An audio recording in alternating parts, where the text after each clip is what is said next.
স্বাগত দীপ্ত সংবাদে আপনাদের সাথে আছি আমি ইয়াসমিন সুমনা।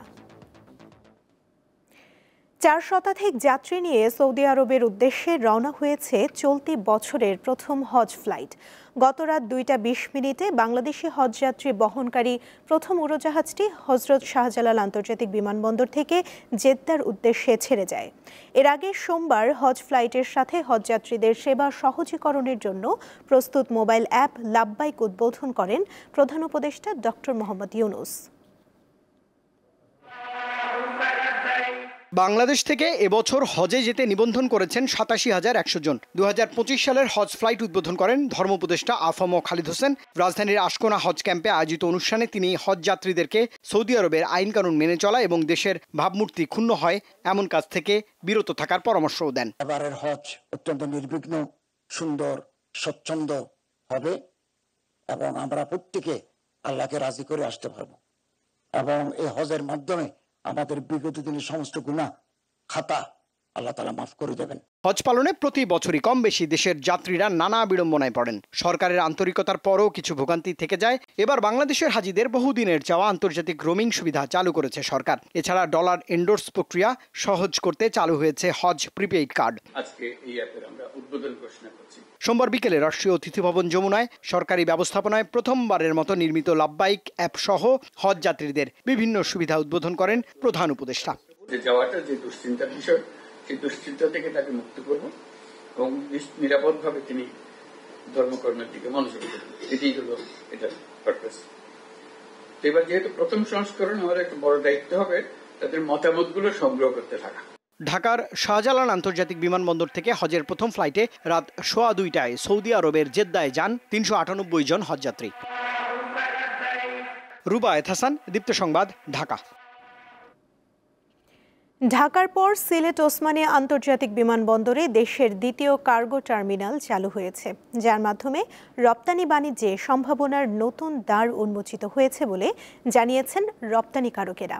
তারা বলছেন, ঢাকা ও চট্টগ্রামের পর সিলেট থেকে পণ্য রপ্তানি শুরু হওয়ায় সময় ও খরচ কমবে, বাড়বে বিদেশি ক্রেতাদের আস্থা। সিলেটের ওসমানী বিমানবন্দরে কার্গো টার্মিনাল না থাকায় এতদিন পণ্য রপ্তানি করা হতো ঢাকা থেকে। ভারতের ট্রান্সশিপমেন্ট সুবিধা বন্ধ হওয়ার প্রেক্ষাপটে ওসমানী বিমানবন্দরে কার্গো টার্মিনাল চালু করা হয়েছে, যার প্রাথমিক ধারণ ক্ষমতা 100 টন। এখানে আধুনিক মানসম্পন্ন যন্ত্রপাতি, বিশেষ করে এক্সপ্লোসিভ ডিটেকশন সিস্টেম যুক্ত করা হয়েছে। ঢাকার শাহজালাল আন্তর্জাতিক বিমানবন্দরের পর সিলেটে অনুসরণ করা হয়েছে RA3 প্রোটোকল। এতে দেশের রপ্তানি খাত, বিশেষ করে উত্তর পূর্ব জনপদের রপ্তানি শিল্পে নতুন সম্ভাবনার দ্বার উন্মোচিত হবে বলে আশা সংশ্লিষ্টদের। এটাকে আমরা অবশ্যই ওয়েলকাম করি এবং আমরা মনে করি সরকার বিশেষ করে বাণিজ্য উপদেষ্টার একটা সদিচ্ছার বহিঃপ্রকাশ এখানে ঘটেছে এবং পরবর্তীতে এখানে আরও কিভাবে কস্ট কমিয়ে আনা যায় সেটা নিয়েও তিনি কাজ করছেন। স্পেনের প্রতিষ্ঠান ইন্ডিটেক্সের পণ্য রপ্তানির মাধ্যমে রবিবার ওসমানী থেকে কার্গো ফ্লাইটের কার্যক্রম শুরু হয়। পণ্য রপ্তানির পুরো প্রক্রিয়া তত্ত্বাবধান করছে বেসামরিক বিমান চলাচল কর্তৃপক্ষ। কার্গো ফ্লাইটের নিরাপত্তায় থাকছে তারা, আর গ্রাউন্ড হ্যান্ডলিংয়ের দায়িত্ব পালন করবে বিমান বাংলাদেশ এয়ারলাইন্স। পণ্য রপ্তানির এই দ্বার দিয়ে সময় ও খরচ দুটোই কমবে বলে মনে করছেন শিল্প মালিকরা। আমি মনে করি যে এটা আমাদের একটা অপরচুনিটি ক্রিয়েট হলো। বিদেশের ডলারও গেল না, ডলারগুলি বাংলাদেশেই থাকলো এবং বাংলাদেশে থাকা মানে হলো যে যারা এক্সপোর্টার তাদের জন্য এটা আরও সহজও হলো। দেশের রপ্তানি কার্যক্রমে যাতে কোনো বিঘ্ন না ঘটে সেজন্য সিলেটের পর কক্সবাজার বিমানবন্দর থেকেও একই ধরনের কার্গো সেবা চালুর পরিকল্পনা রয়েছে সরকারের। শাহরিয়ার ইমন, দীপ্ত সংবাদ, ঢাকা। সদিচ্ছা আর কর্মস্পৃহা থাকলে সামান্য থেকে অসামান্য হওয়া অসাধ্য কিছু নয়, তার প্রমাণ দিল ফরিদপুরের ছাত্র সোহান। ঘরে বসে 51 রকম দৃষ্টিনন্দন ফুলের টব ও শোপিস বানিয়ে তিনি সরবরাহ করছেন দেশের 8টি জেলায়। লেখাপড়া করে শুধু চাকরির পেছনে না ছুটে এভাবে নিজের পায়ে দাঁড়ানোর চেষ্টা খুবই প্রশংসনীয় বলে মত স্থানীয়দের। অনার্স পড়ুয়া সোহান মোল্লা করোনাকালে বাবার নার্সারির কাজে সহায়তা করতে শুরু করেন। ফরিদপুর শহরের কমলাপুরে পারুল অ্যাগ্রো প্লান্টার নামে নার্সারি পরিচালনার পাশাপাশি তিনি 2023 সালের মাঝামাঝি সময় থেকে শুরু করেন বাহারি ডিজাইন ও রঙের বিভিন্ন শোপিস তৈরির কাজ। মাত্র 1.5 বছরেই সাফল্য পেয়েছেন এই যুবক।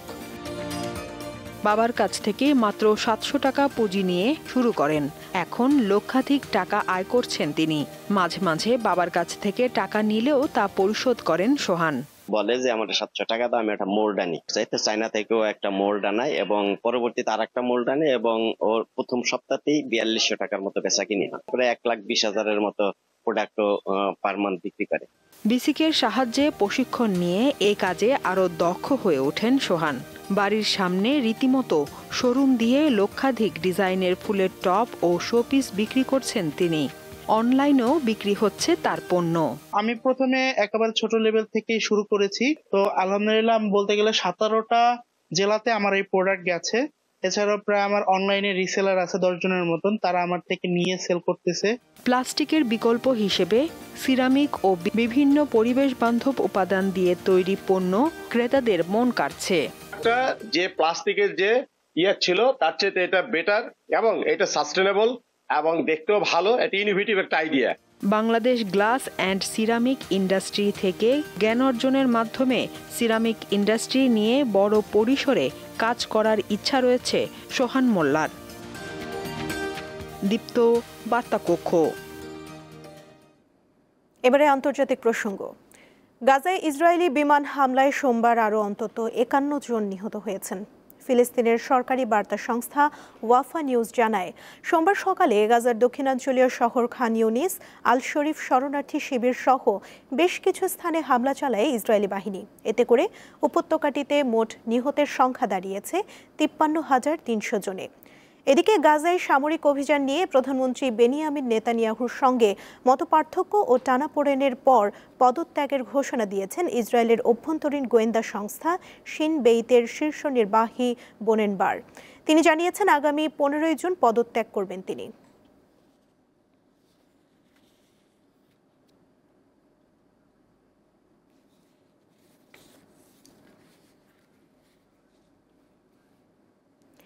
কানাডার জাতীয় নির্বাচনে জয় পেয়েছে লিবারেল পার্টি।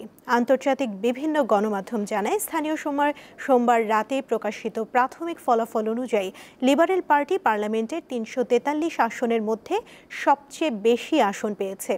এর ফলে প্রধানমন্ত্রী মার্ক কার্নি ক্ষমতায় থাকছেন। কার্নি নির্বাচনে নিজেকে ট্রাম্পের চাপের মুখে কানাডার স্বার্থ রক্ষাকারী নেতা হিসেবে উপস্থাপন করেন। তবে এই ফলাফলের ভিত্তিতে তিনি একক সংখ্যাগরিষ্ঠতা পাবেন কিনা তা এখনও নিশ্চিত নয়।